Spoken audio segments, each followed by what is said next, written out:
Olá, pessoal! Como vocês estão?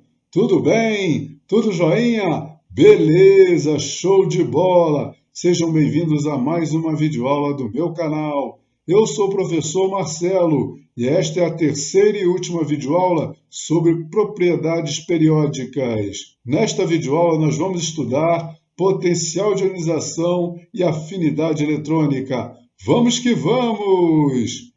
Potencial de ionização ou energia de ionização. Potencial de ionização representado por PI ou energia de ionização representada por EI é a energia necessária para arrancar um elétron de um átomo de uma substância simples no estado gasoso, formando um cátion. Na videoaula sobre o modelo atômico de Bohr, eu disse que quando um átomo recebe energia, seus elétrons podem absorver energia e saltar para camadas mais distantes do núcleo. Dependendo da quantidade de energia que é fornecida para o átomo, um determinado elétron pode escapar da eletrosfera. Portanto, para se arrancar um elétron de um átomo, basta fornecer a energia. E a energia necessária para arrancar um elétron de um átomo de uma substância simples no estado gasoso é denominada energia de ionização ou potencial de ionização. Então aqui está, um átomo de uma substância simples no estado gasoso recebe uma determinada quantidade de energia, chamada de energia de ionização ou potencial de ionização. Um elétron deste átomo escapa da eletrosfera e o átomo se transforma em cátion. O elétron a ser retirado do átomo é o que está na última camada. Quanto mais distante este elétron está do núcleo, mais fácil é a sua retirada. E ao contrário, quanto mais próximo este elétron está do núcleo, mais difícil é a sua retirada. Então, maior é a quantidade de energia que deve ser fornecida para arrancar este elétron. Portanto, quanto menor o raio do átomo, mais difícil é a retirada de um elétron, pois ele está mais próximo do núcleo e maior é a força de atração que está sendo exercida sobre ele. Logo, maior é a energia que deve ser fornecida para arrancar o elétron. Beleza? Bom, pessoal, como eu falei, quanto menor é o raio do átomo, maior é a energia que deve ser fornecida para se arrancar um elétron desse átomo. Portanto, na tabela periódica, a variação do potencial de ionização ou energia de ionização é contrária à variação do raio atômico. Para elementos de uma mesma família da tabela periódica, o potencial de ionização aumenta de baixo para cima. E para elementos de um mesmo período da tabela periódica, o potencial de ionização aumenta da esquerda para a direita.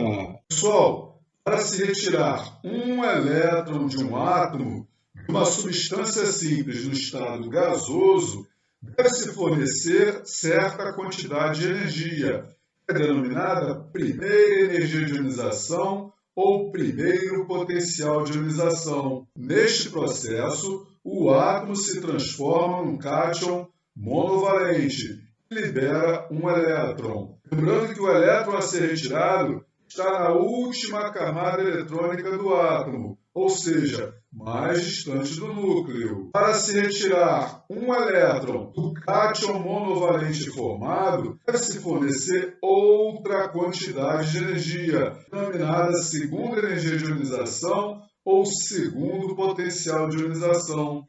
Neste processo, o cátion monovalente se transforma em cátion bivalente e libera um elétron. Para se retirar um elétron do cátion bivalente formado, deve-se fornecer outra quantidade de energia, denominada terceira energia de ionização ou terceiro potencial de ionização.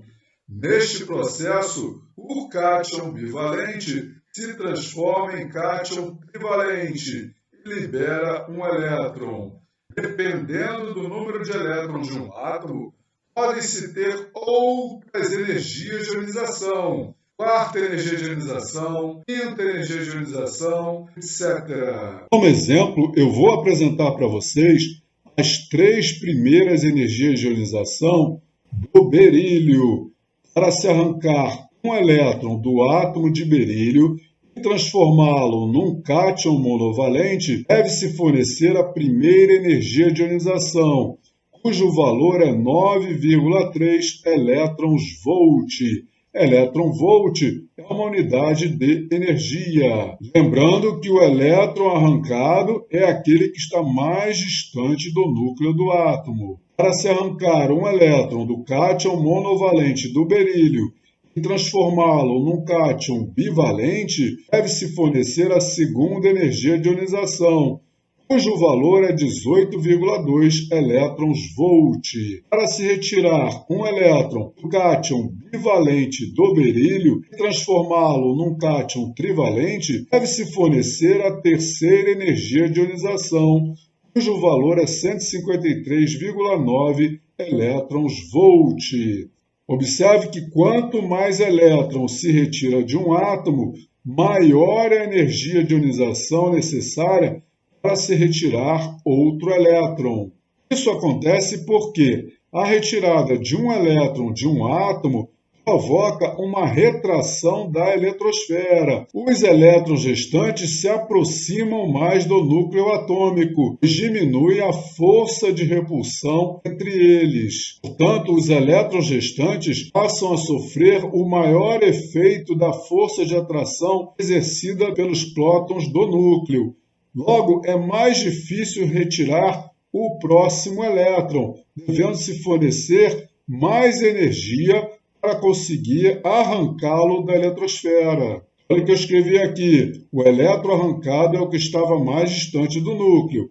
Quanto mais elétrons são retirados de um átomo, mais energia deve ser fornecida para se retirar outro elétron, pois ele estará mais próximo do núcleo devido à retração da eletrosfera. Portanto, a primeira energia de ionização é menor que a segunda energia de ionização, que é menor que a terceira energia de ionização, e por aí vai. Agora observe o seguinte, o valor da segunda energia de ionização é praticamente o dobro do valor da primeira energia de ionização. Porém, o valor da terceira energia de ionização é muito maior que o valor da segunda energia de ionização. A gente observa um grande salto de valor da segunda energia de ionização para a terceira energia de ionização. Isso acontece porque os dois primeiros elétrons que são arrancados do berílio estão numa mesma camada eletrônica. Eles estão numa camada eletrônica mais distante do núcleo, é a camada L. Enquanto que o terceiro elétron a ser arrancado do berílio está numa camada eletrônica mais próxima do núcleo, uma camada eletrônica mais interna, a camada K. Este terceiro elétron sofre maior influência da força de atração exercida pelos prótons do que os dois elétrons retirados anteriormente. Logo, para se retirar o terceiro elétron, foi necessária uma quantidade de energia muito maior do que a energia utilizada para se retirar o elétron arrancado anteriormente da eletrosfera. Se o elétron a ser retirado estiver numa camada mais interna, ou seja, mais próxima do núcleo atômico, a energia de ionização que deverá ser fornecida para se retirar o próximo elétron será bem maior que a anterior. Analisando os valores de energia de ionização, a gente conclui que o berílio possui 2 elétrons em sua última camada eletrônica, pois há um grande salto de valor da segunda energia de ionização para a terceira energia de ionização. Isso significa que os 2 primeiros elétrons retirados estavam numa mesma camada eletrônica, que é a última camada eletrônica do átomo de berílio, enquanto que o terceiro elétron que foi retirado estava numa camada eletrônica mais próxima do núcleo. Os valores de energia de ionização de um átomo possibilitam a gente verificar quantos elétrons este átomo possui em sua última camada eletrônica. Por exemplo, se um átomo apresentar um grande salto de valor da primeira energia de ionização para a segunda energia de ionização, a gente conclui que ele possui apenas um elétron em em sua última camada eletrônica. Se um átomo apresentar um grande salto de valor da terceira energia de ionização para a quarta energia de ionização, a gente pode concluir que este átomo possui 3 elétrons em sua última camada eletrônica. Pessoal, aqui está a última propriedade periódica que nós vamos estudar. É a afinidade eletrônica. A afinidade eletrônica representada por AE, ou eletroafinidade, representada por EA, é a energia liberada quando se introduz um elétron num átomo de uma substância simples no estado gasoso, formando um ânion. Aqui está um átomo de uma substância simples no estado gasoso, recebe um elétron e se transforma num ânion, liberando uma certa quantidade de energia, denominada afinidade eletrônica ou eletroafinidade. Quando se introduz um elétron no átomo, ele entra na última camada eletrônica deste átomo.